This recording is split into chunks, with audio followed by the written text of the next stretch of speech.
दोस्तों, प्रियंका स्टडी में आपका स्वागत है। इस कहानी को पूरा सुनिएगा और एक लाइक भी कर दीजिएगा।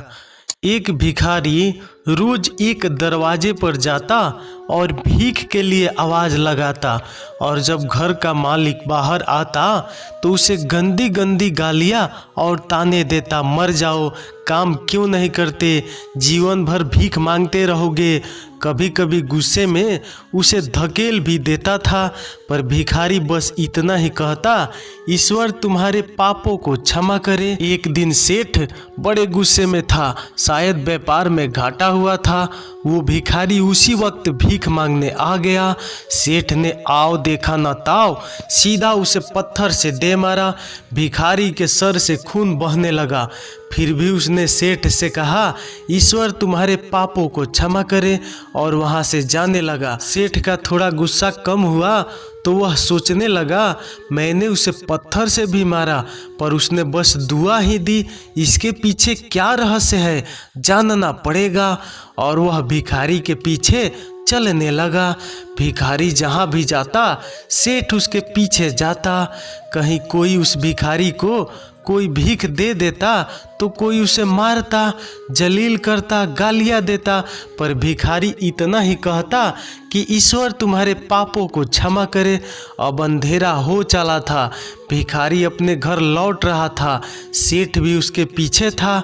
भिखारी जैसे ही अपने घर लौटा, एक टूटी फूटी खाट पे एक बुढ़िया सोई थी जो भिखारी की पत्नी थी। जैसे ही उसने अपने पति को देखा, उठ खड़ी हुई और भीख का कटोरा देखने लगी। उस भीख के कटोरे में मात्र एक आधी बासी रोटी थी।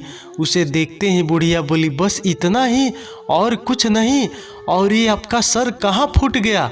भिखारी बोला, हाँ बस इतना ही, किसी ने कुछ नहीं दिया, सबने गालियाँ दी, पत्थर मारे, इसलिए सर फूट गया। भिखारी ने फिर कहा, सब अपने ही पापों का परिणाम है। याद है ना तुम्हें, कुछ वर्ष पहले हम कितने रईस हुआ करते थे, क्या नहीं था हमारे पास, पर हमने कभी दान नहीं किया। याद है तुम्हें वो अंधा भिखारी?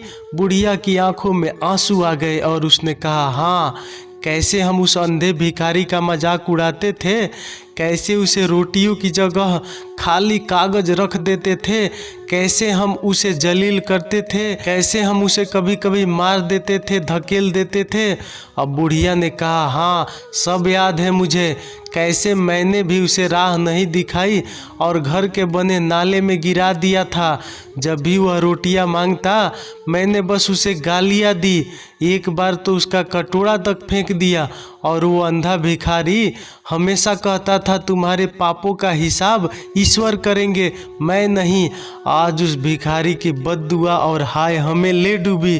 फिर भिखारी ने कहा, पर मैं किसी को बद्दुआ नहीं देता, चाहे मेरे साथ कितनी भी ज्यादती क्यों ना हो जाए, मेरे लब पर हमेशा दुआ रहती है। मैं अब नहीं चाहता कि कोई और इतने बुरे दिन देखे। मेरे साथ अन्याय करने वालों को भी मैं दुआ ही देता हूँ, क्योंकि उनको मालूम ही नहीं वो क्या पाप कर रहे हैं, जो सीधा ईश्वर देख रहा है। जैसे हमने भुगती है कोई और ना भुगते, इसलिए मेरे दिल से बस अपना हाल देख दुआ ही निकलती है। सेठ चुपके चुपके सब सुन रहा था। उसे अब सारी बात समझ आ गई थी। बूढ़े बुढ़िया ने आधी रोटी को दोनों ने मिलकर खाया और प्रभु की महिमा है बोलकर सो गए। अगले दिन वही भिखारी भीख मांगने सेठ के यहाँ आया।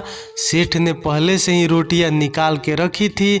उसने भिखारी को दी और हल्की सी मुस्कान भरे स्वर में कहा, माफ़ करना बाबा, गलती हो गई।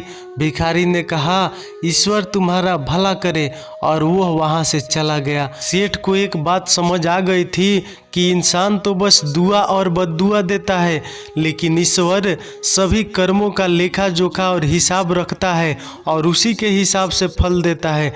तो दोस्तों, कहानी अच्छी लगी तो एक लाइक ज़रूर कर देना। धन्यवाद।